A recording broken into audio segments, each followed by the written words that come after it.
మనం తరచుగా కన్ఫ్యూజ్ అయ్యే ఈ రెండు పదాల గురించి ఒకసారి తెలుసుకుందాం. లే అంటే మనం ఒక వస్తువుని ఒక చోట ఉంచటం, పరచటం, కప్పటం లేదా పెట్టడం అని అర్థం. కానీ లై అంటే అర్థం మనమే పడుకోవడం లేదా ఒరగడం అని.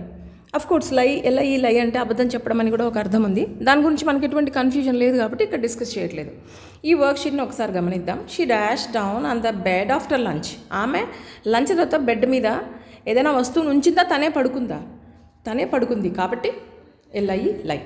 He dash his phone on the desk. ఇప్పుడు ఇక్కడ ఈ సెంటెన్స్లో అతడు తన ఫోనుని డెస్క్ మీద ఉంచడం అనే మీనింగ్ ఉంది కాబట్టి లైడ్.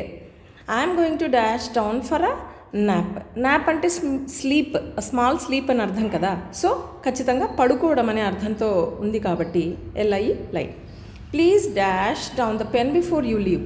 మీరు పెన్నును అక్కడ ఉంచండి అని చెప్తున్నారు ఎవరు, ఆ అర్థంలో ఉంది కాబట్టి ఇక్కడ లే. So can you guess this answer?